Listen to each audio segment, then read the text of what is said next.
Hello, everyone, and welcome to episode 52 of the Fair Housing Insiders. I'm your host, Jonathan Saar, and today joining with me is Kathi Williams. Kathi, how are you doing today? I'm good, Jonathan, and I'm looking forward to answering a few of these questions that we've gotten from our many FHI community members. Absolutely, yes. Wonderful segment that we introduced this year. For all those who've posed their questions, you're going to be entered into a contest for a random drawing. So that's exciting. So we thank you. Not only do you get your question answered, but a chance at winning a little bit of money too at the same time. So be sure to look out for the winner in a future newsletter that's coming out. So, and as well, for everyone else, if you haven't submitted a question before, we love those questions. So we have another episode coming up in a few months where we'll entertain those questions and answer them here on our show. So in order for you to keep in the loop, please sign up for our newsletter, subscribe to our YouTube channel, connect with us on our Instagram account at Fair Housing Institute. And not only will you get your questions answered, but again, how exciting, you get an opportunity to win a little bit of money as well. So let's get into some of our questions. So we've had so many that have come in over the last few months between February and April of this year. So we're grateful, Kathi, that you're available for the show today to be able to give us your comments and thoughts. Anything you'd like to share, Kathi, before we get into our first question? Sure. We always have to remind our listeners that while I am a fair housing attorney and have a lot of expertise in that legal area, when I answer questions in a video format, obviously I am not providing legal advice, because legal advice is based on very specific facts that apply to a situation. And in fair housing, that is what we're talking about. There are certainly best practices, and that's what I am referring to you or for you when I give you answers to your questions. So just, keep that in mind. In any particular situation, there may be a fact that would require a different answer when you're talking to your lawyer. So I'm going to give you the best I can in a more general context, and I hope you understand that as we go through these questions. I'll try to be as brief as I can, but still provide you with a thorough answer. Very good. Yeah, very good reminder. Thank you, Kathi, for providing some framework as we get into our question. So our first question, and thank you, Brianne Jones, for your question. What are the best ways to advertise while keeping within fair housing guidelines? Well, Brian, that's a good question. And we have to look at kind of the basic issues, fair housing issues that can come up with advertising. So I'd say the first of those are the words that you use. And if you remember during our video on that, we provided the words that were probably good to avoid because they may have negative fair housing consequences. So you do have to be concerned with the words and descriptions you use. The other thing is you have to be sensitive to what your pictures portray, especially if they're pictures of people. So over a period of time, the pictures you use need to be diverse and cover the protected categories. Not every single picture, but the pictures that you use over, say, several months in your advertising. And when we talk advertising, we're not just talking about billboards, which is what the old type of advertising, or TV or newspaper advertising. Now, most advertising is done using social media. So if your property, if your company has those kinds of pages, they need to be reviewed regularly for those issues about pictures and words and descriptions. So don't forget about those. Once in a while, you also need to make sure that someone is looking at all this, so that a lot of companies, large companies, have marketing departments, so they take care of this. But what about the companies that are much smaller and don't have staff that are assigned full-time to marketing? Somebody in the supervisory chain at headquarters, periodically, every 6 months, couple times a year, needs to look at all documents, all social media posts, all newsletters, any kind of publications that's done by your property, your company, to make sure that the fair housing concerns are being reviewed and avoided whenever possible. Excellent. Thank you. Yeah, that was a great episode and good practical reminders. Thank you, Kathi. So our next question comes from an apartment community, Cascade Springs. Here's their question. If a homeowner rents their home on their own, do they have to follow fair housing laws? Okay, so this question is asking, are there situations where the Fair Housing Act does not apply? And I don't usually talk about this in training because I think it's dangerous to suggest that there are situations where a homeowner can just intentionally discriminate against somebody.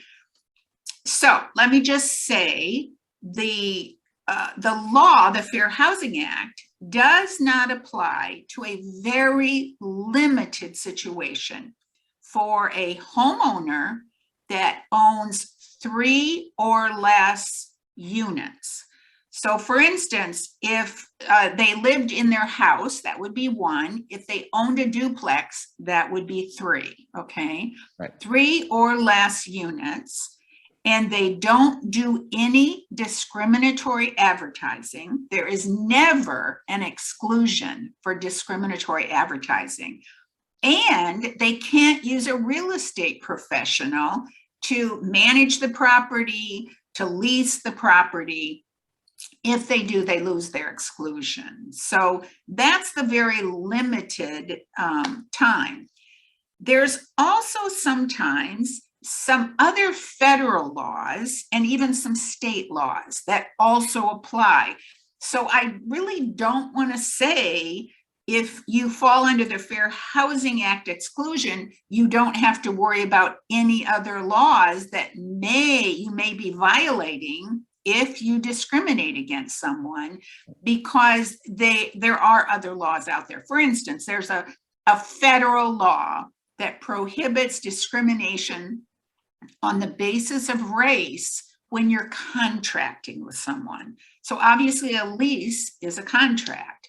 And there are also some state laws that could get involved. So I can't really say there's ever a situation you don't have to worry about it at all. Right. And in fact, I think it's probably the best practice to do everything you can to avoid even the issue of discrimination in any case where you're renting to a tenant, either a house or an apartment that you own.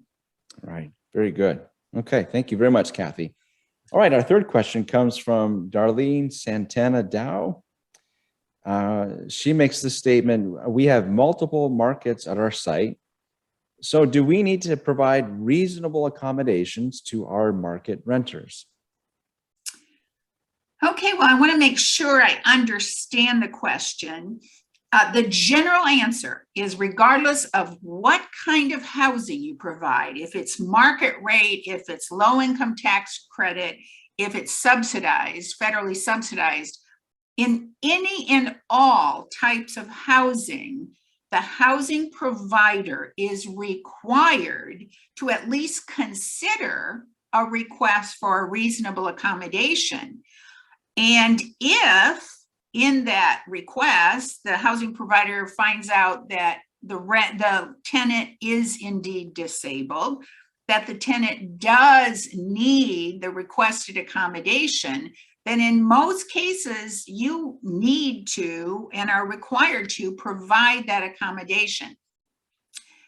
I don't want to confuse that with the issue of who pays for any costs that result from a reasonable modification. We're going to cover that in just a minute, but you absolutely need to provide reasonable accommodations in all types of housing. Very good. Okay. Thank you, Kathi. And thank you, Darlene, for that question as well. So our next question is from Patty Hess. So her question is, so maintenance on a rented house or an apartment is not being done. Is that also in the Fair Housing Act? Would someone, if they are not fixing something because would someone not fix something because they are discriminating against someone? So thank you, Patty, for that question. Kathi? Okay, Patty, that is a question that's almost assuming that we're looking from the tenant's perspective and their maintenance work is not getting done. And could that be illegal discrimination? So I would answer the question like this. If a landlord provides good maintenance service to one tenant, but refuses to do the same amount of maintenance services on another tenant, and those two tenants are in a different protected category, then absolutely that would look like illegal discrimination. We don't know whether it is or not, depending on the facts, but it could look like that.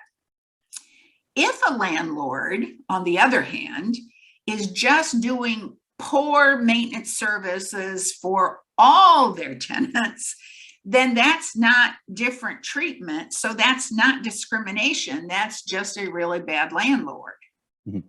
Very good. Thank you. Okay, so our next question is from Rebecca Snyder. So thank you again, Rebecca. We appreciate your questions in the past, and thank you for posing some more. So Kathi, here's our next question. What are some of the biggest fair housing mistakes you've seen or heard about being made from student housing providers? Okay, I think Rebecca, the two most common issues are, one, the refusal to permit assistance animals in student housing. And I understand why that can be a real problem, because usually in student housing, the roommates are sharing the unit and sharing a living space together. And so if somebody has an animal, it certainly creates some issues. The other problems that I see, and it's unique usually to student housing, and that is how they do roommate matching. And if in the roommate matching process, they permit the students, or maybe the students' parents in some situations, to put limitations on the roommates that student will live with, and any of those limitations end up relating to the protected category of a potential roommate, then that can be viewed as illegal discrimination in housing. So it is usually those two issues that end up in fair housing cases against student housing providers. I think the best way of addressing both of those is to have very clearly, openly stated policies on how the housing provider handles those two issues, always reminding everybody that's going to live in that unit that the Fair Housing Act applies to student housing just like it does other apartments, and that the management agent is going to have to follow the Fair Housing Act when assigning roommates or making decisions about assistance animals. Okay, very good. So a couple of nice common ones there. Thank you for that. Thank you again, Rebecca. We appreciate your support of the community. Okay, Kathi, so our next question is from Steve Babiak.